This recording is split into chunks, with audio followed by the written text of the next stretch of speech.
আমি আজকে এখানে এই সমাবেশের এই ওসিলায় দুটি কথা বলতে চাই। গতকালকে বাংলাদেশে একটি আদেশ জারি করা হয়েছে, রাষ্ট্রপতির আদেশ, এবং একই সাথে জুলাই জাতীয় সনদ সহ সেই আদেশের উপরে গণভোট অনুষ্ঠানের জন্য আহ্বান করা হয়েছে। আমরা আমাদের দলের পক্ষ থেকে বলেছি, জুলাই জাতীয় সনদ যেভাবে স্বাক্ষরিত হয়েছে সেটা আমরা প্রতিপালনে প্রতিশ্রুতিবদ্ধ, অঙ্গীকারাবদ্ধ। জুলাই জাতীয় সনদ যেভাবে রচিত হয়েছে, প্রণীত হয়েছে, স্বাক্ষরিত হয়েছে, সেই জাতীয় সনদ আমরা অক্ষরে অক্ষরে প্রতিপালন করার জন্য অঙ্গীকারাবদ্ধ। এর বাইরে চাপিয়ে দেয়া, জবরদস্তিমূলক আর যে কোনো প্রস্তাব যদি দেয়া হয় সেটা জনগণ বিবেচনা করবে। গণভোটের মাধ্যমে একই দিনে জাতীয় সংসদ নির্বাচনের দিনে জনগণের সম্মতি গ্রহণের জন্য যে প্রস্তাব করা হয়েছে সেটাকে আমরা স্বাগত জানিয়েছি। কারণ এটা ব্যয় সাশ্রয়ী, এটা সময় সাশ্রয়ী, এটা বিভিন্ন রকমের আয়োজনের সাশ্রয়ী, এবং এটা সুবিধাজনক। বেশি ভোটারদের অংশগ্রহণের মধ্য দিয়ে তারা মতামত দিতে পারবে।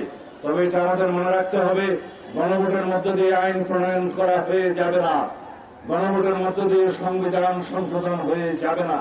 তার জন্য অবশ্যই জাতীয় সংসদ গঠিত হতে হবে। সেই জন্য জাতীয় সংসদ নির্বাচনের পুনরাবৃত্তি করেছেন তিনি 15ই ফেব্রুয়ারির প্রথমার্ধে। সেজন্য তাকে আমরা সাধুবাদ জানিয়েছি।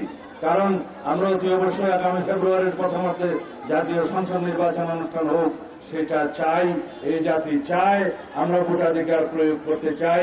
এই জাতির সমস্ত জনগণ সেই ভোটাধিকার স্বাধীনভাবে, উৎসবমুখরভাবে প্রয়োগ করার জন্য উন্মুখ হয়ে আছে।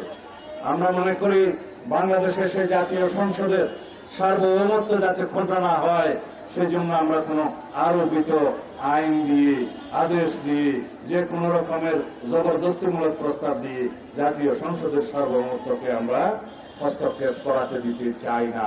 কারণ এটাই বাংলাদেশের একমাত্র সার্বভৌম হাউস, যে সার্বভৌম হাউসে জনগণের প্রতিনিধিত্ব করে, তাদের সার্বভৌম প্রতিনিধিত্ব করে তাদের জাতীয় সংসদ যারা নির্বাচিত হবে তাদের মধ্য দিয়ে। বাংলাদেশে একমাত্র হাউস, বাংলাদেশের জাতীয় সংসদের সার্বভৌম হাউস, যে হাউসের যে কোনো আলাপ আলোচনা কার্যক্রম আদালতে চ্যালেঞ্জ করা যায় না।